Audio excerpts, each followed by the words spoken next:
Ele apareceu algum input ou não? Já está gravando? Acho que já está gravando. Certeza? Vai enviar de novo. Aquelas bolinhas aqui, né?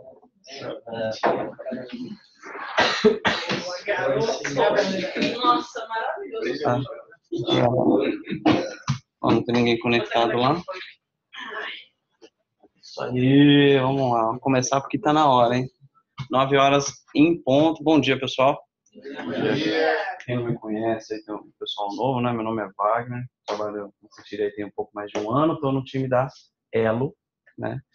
E hoje fui convidado aí para falar um pouco sobre o GraphQL, né?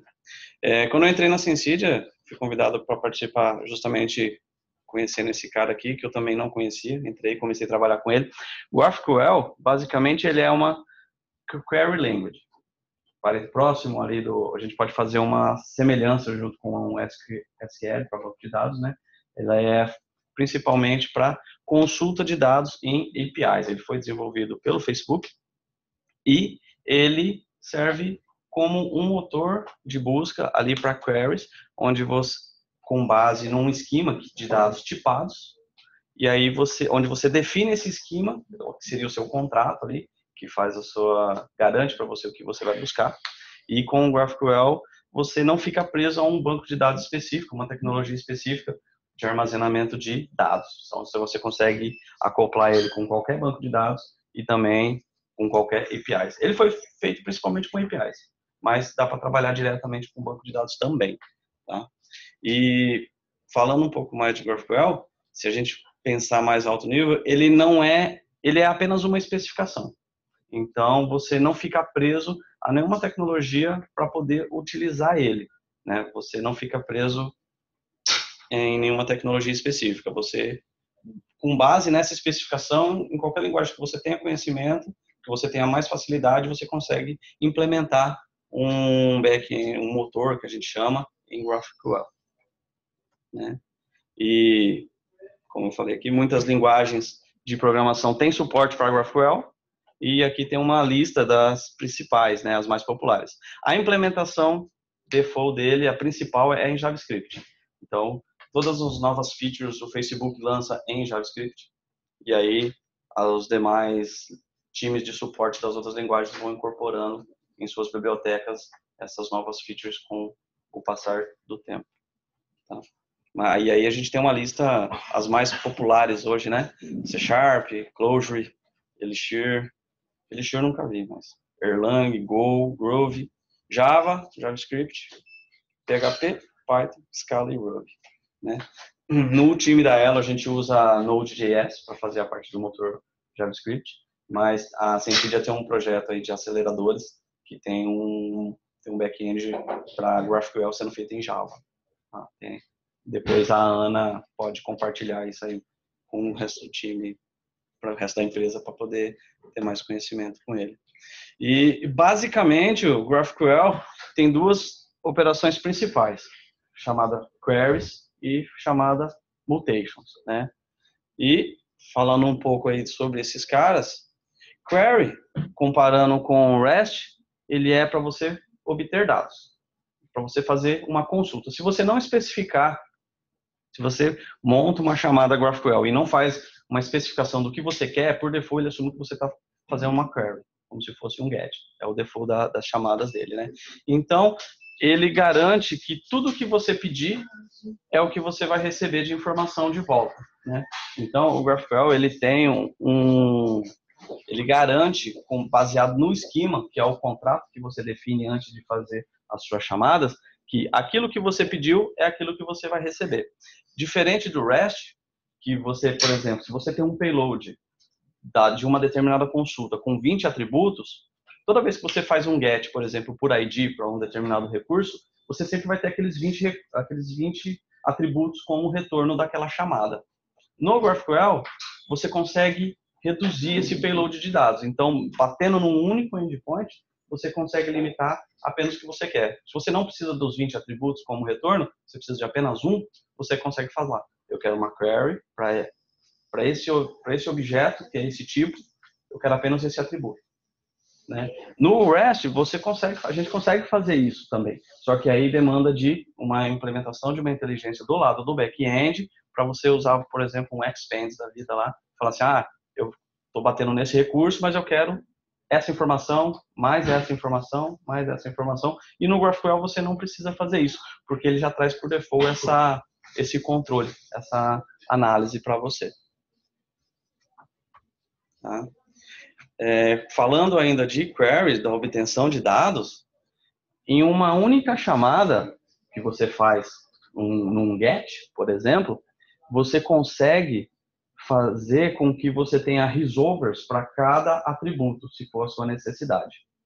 Então, se você, por exemplo, você faz comparando com um REST da vida, se você bate num endpoint, onde o retorno dele no payload, você tem outros objetos como composição da sua resposta, como nos seus atributos, você consegue fazer com que, ao fazer a query principal, ao solicitar aquele atributo e aquele atributo ser um objeto complexo, você consegue fazer um resolver para que aquele atributo vá fazer uma nova request para um outro endpoint, numa outra microserviço, numa outra máquina, e comprou aquele resultado para você.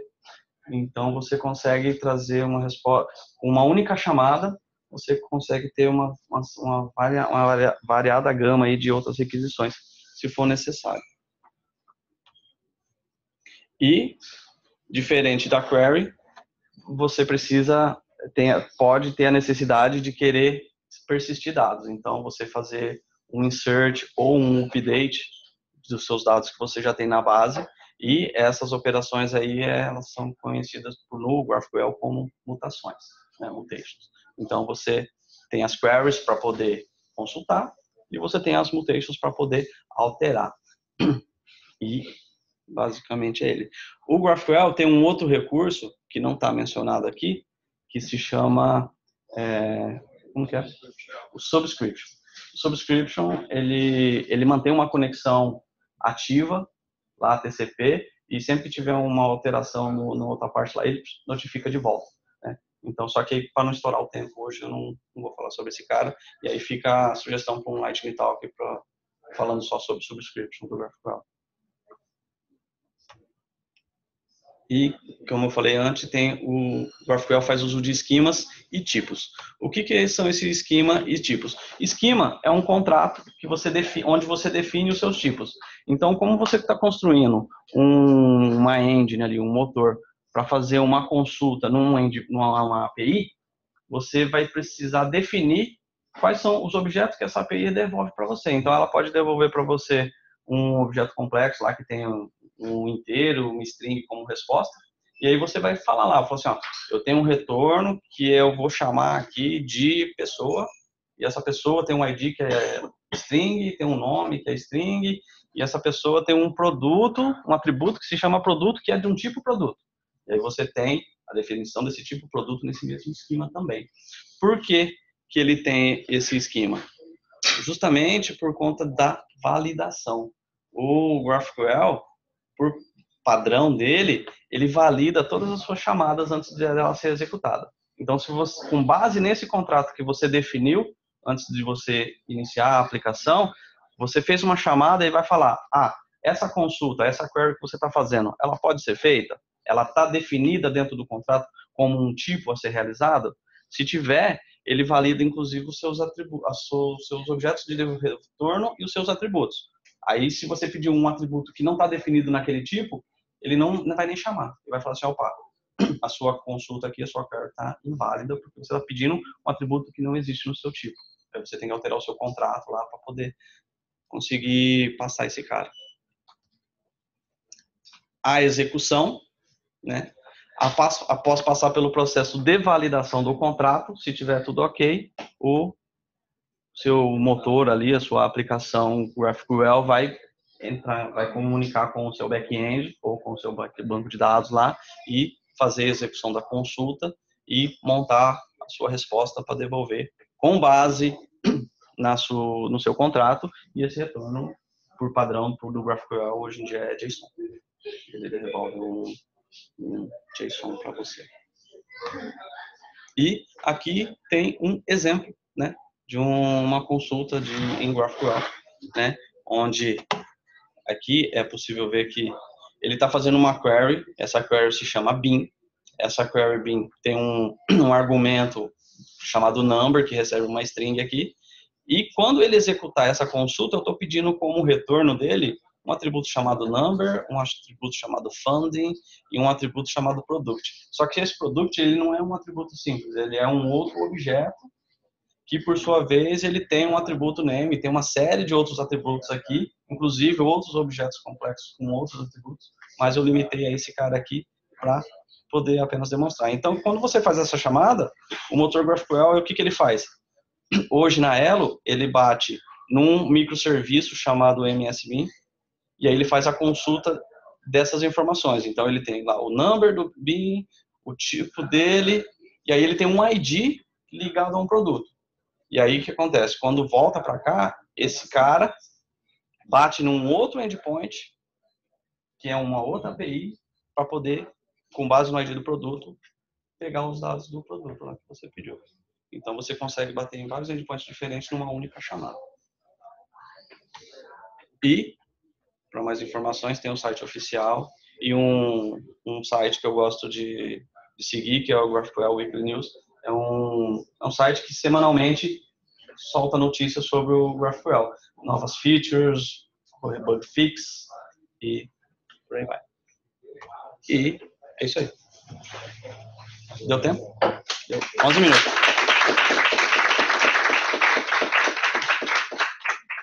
É isso, qual a vantagem do GraphQL e a do REST? Qual a diferença da vantagem de usar um ou outro? Qual o cenário de uso para um?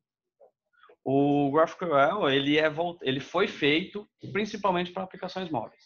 Ele foi desenvolvido pensando no aplicativo móvel do Facebook. Por você bater num endpoint REST e você não conseguir limitar sua gama de resultado, então se você tem um payload muito grande, com o GraphQL você consegue limitar isso, então o seu consumo de dados, tráfego de informações ali é menor. Essa é a principal vantagem ali em termos de uso dele, né? Na PREST a gente tem a questão dos fields que a gente consegue já limitar. Isso. Já seria uma vantagem que daria para... Sim, eu não sei, foi uma coisa que eu comentei no início, né? Acho que não sei se você não pegou, mas diferente do REST, o GraphQL já tem esse retorno padrão, ele já tem essa inteligência para te devolver o que você quer e o que você tem. Então ele fala assim, eu tenho uma gama de 20 atributos, eu posso pedir apenas um. Eu não sou obrigado a receber os 20 no retorno. É só a quantidade de retorno, não os campos que você vai... Exatamente. Então, você pede os campos. Fields. Que seria como um expand da vida lá. É porque na real, é tempo de back-end que não está preparado para isso, né? E aí fazer a interface do GraphQL. Foi uma coisa que eu falei logo no comecinho, quando começou aí no início aqui, para você ter isso numa API REST, você demanda de uma implementação de inteligência no seu back-end. E aqui, por padrão, você já tem essa feature, né? Então, fala assim, dado o meu esquema, com esses 20 atributos, eu quero fazer uma consulta só com 2. Ele vai bater no endpoint, no back-end, lá no endpoint do back-end, vai te chegar os 20 para ele, mas como você só pediu 2 que está naquele contrato, ele vai só te devolver os 2. Essa é a principal vantagem. Você só bate no endpoint sempre. Você não precisa saber de todos os endpoints que tem. Exato. Ele orquestra tudo para você. Você bate em um lugar e ele dispara para onde tem que ir para resolver para você e te devolve. Um dos itens aqui do slide fala sobre isso, que você, com uma única chamada no seu endpoint GraphQL, você consegue bater em diversos endpoints diferentes. Pode ser microserviço, banco de dados, de fornecedores diferentes, em redes diferentes, com autenticações diferentes. Você bate num lugar só e esse cara bate em outros lugares para te compor a sua resposta. Sim. Em termos groseiros, então, o GraphQL é como se fosse uma fatia para tudo que está aí por trás. Sim, pode pensar dessa forma. Então, o compositor, né? Já que ele chama outros, por exemplo, o produto, se você tem um ID, ele já dispara, né? Ele serve também para o compositor. Sim. Porque hoje, para sua solução funcionar, por exemplo, você pode ter microserviços de diferentes fornecedores que devolvem coisas diferentes para você, né? Então, você vai ter endpoints diferentes para consultar, e aí com um único ponto de entrada, você consegue orquestrar isso com uma resposta mais adequada. Olha, O que você precisa. você chegou a falar de segurança no começo? Não. Qual que é a segurança para esse gráfico? É a mesma coisa do REST? Você coloca um cara na frente. Isso. Ele tem, o GraphQL ele tem recursos de autorização, paginação, cache e outras coisas mais. Só que pelo tempo curto aí de 15 minutos não deu para. Aí entra, como eu falei, tem a parte da subscription. Isso aí pode entrar como um tema para uma próxima Lightning Talk também. Cara, qual dessa tecnologia, qual que foi a dor assim, do time de implementar esse caso? O que diariamente você... O que mais pega é definir o contrato, definir o esquema para você compor a sua resposta lá, ver o que você realmente precisa. É o que mais pega às vezes, porque às vezes a gente faz a definição do esquema de um jeito e fala, putz, não precisava desse cara aqui, não precisava desse atributo aqui, ou talvez precisava de um atributo mais complexo aqui, melhor quebrar melhor, ou dividir isso em um outro lugar. Então, o que mais pega mesmo é você entender a sua necessidade ali e definir o esquema corretamente. Mas em questão de tecnologia para implementar, não é um parto, não, é bem fácil. Quando você fala de contrato, isso lembra muito o SOAP. Sim. É próximo do SOAP? É com base é muito próximo. Se o seu contrato não... Ele faz a sua validação antes da sua chamada. Então, se você está pedindo uma coisa que não tem no seu contrato, você não pode chamar. Se tiver um tipo errado, Estrutura errada, ele quebra, ele barra já. E é isso. Posso estourar 1 minuto. Mas... Só uma pergunta na consulta do BIM, que você colocou. No exemplo, né? Isso, no exemplo. Então, por exemplo, se você fez a consulta do BIM, aí você tem um estrutura de dados definido, aí produto é um outro serviço REST, a forma com que o motor faz as buscas é de forma sequencial.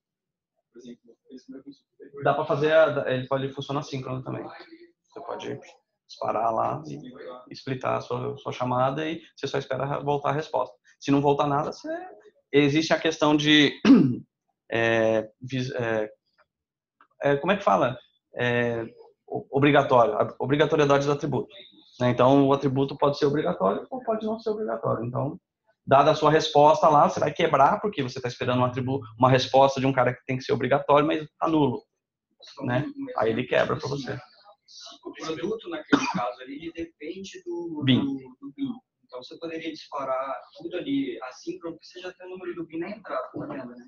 Agora, se você não tivesse aquele número do BIM, você dependesse do number que voltasse ali, tipo, eu faço uma consulta de BIM, vai voltar todos os números. Então, depende de cada number que voltou para buscar o produto daquele number. Aí, sim, ele vai ter que esperar a consulta ser feita do BIM, para depois ele disparar o produto.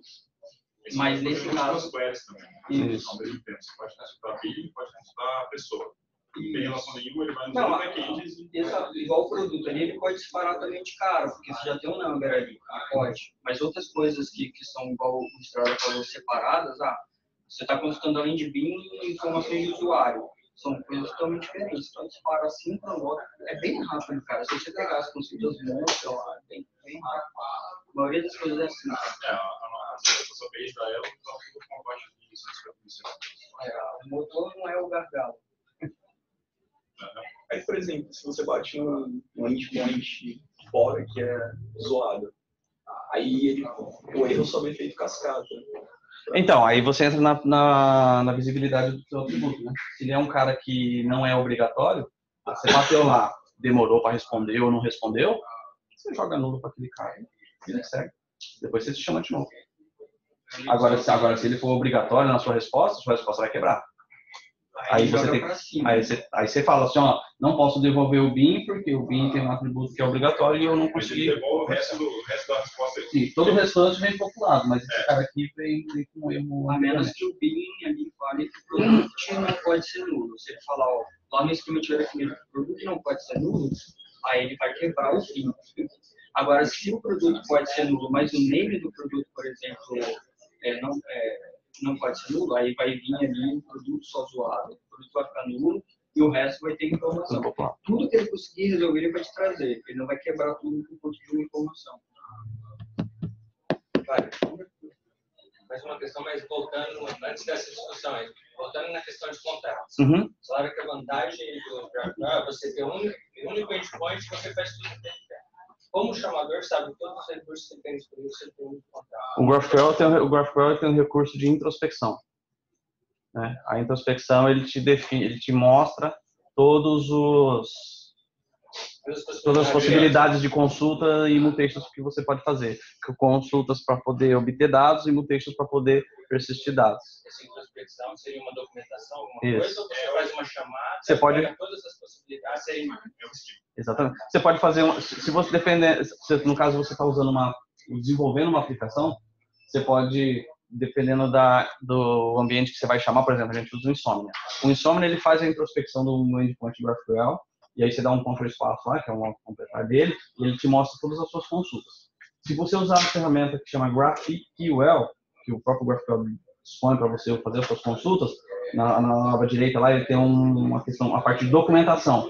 E esse cara, ele faz uma introspecção também no seu endpoint, ele te mostra todas as consultas disponíveis e todas as mutextos disponíveis. E aí, se você não usar nenhuma dessas ferramentas, aí você tem que saber olhar esse resultado dessa introspecção para poder identificar o que ele tem lá. Mas, com base nessa documentação do GraphQL lá que ele monta, você consegue visualizar tudo isso aí. Tudo o que você tem no seu contrato. A estrutura dos seus objetos, que atributos que ele tem, se é obrigatório, se não é, e tudo mais. Aí fala bastante sobre relação de contratos e como eles são importantes. Como é que é muito difícil ou é muito complicado você mudar um contrato, uma vez que ele seja estabelecido? Aí você tem a questão de ver se isso aí já está em produção, né? Se essa mudança no contrato quebra alguma coisa na sua resposta. E aí, se não quebrar, você pode mudar. Se quebrar... Quando a gente está falando de campo não obrigatório, é retirar ou incluir um campo novo lá. Quando é um campo obrigatório, o GraphQL tem uma função de depreciar o campo. Você coloca uma anotação, deprecia ele, fala porque se tem uma estrutura nova, uma outra chamada que o usuário vai fazer, ele vai receber e falar, esse campo foi depreciado. E aí ele já tem essa notificação na própria chamada. Então é meio tranquilo. Agora, o Wagner falou, se é um campo obrigatório, você vai tirar ele, você vai incluir um campo obrigatório novo lá, aí você tem que notificar todo mundo que está integrando a sua API em produção. A gente criar uma versão nova. Se você criar uma versão nova, você tem que pôr um outro endpoint novo. Isso tem que manter dois bonecos como não é real. O ideal é você depreciar e notificar que está integrando a API. Aqui tem um exemplo de um esquema, né? Então, eu tenho aqui, ó, Hã? Como é que faz isso? Não sei. Ctrl Shift mais. Ctrl Shift. Ctrl.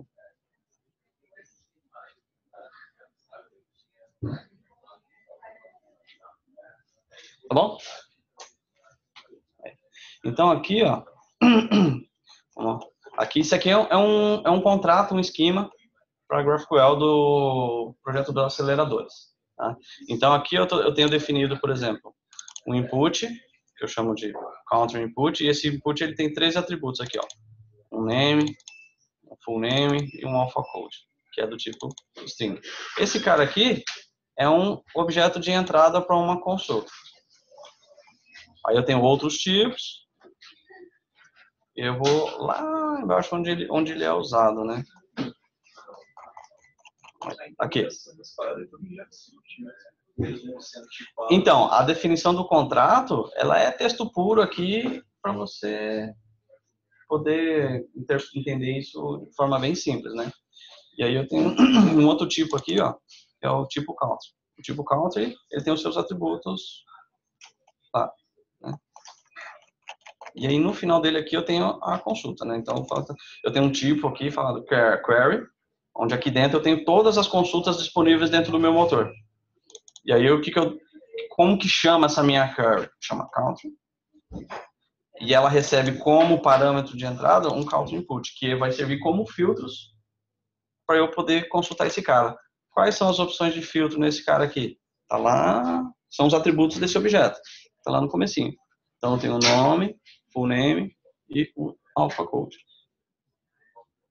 Né? E aí o que ele vai me devolver? Ele vai me devolver um objeto do tipo count. Que esse cara do tipo count tem todos esses outros atributos aqui dentro.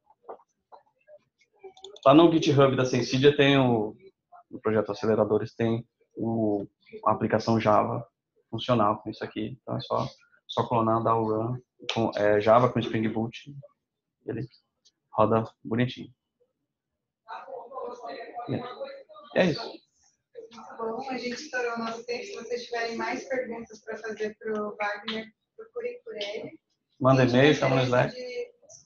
Não, manda e-mail, chama no Slack, a gente senta para o café.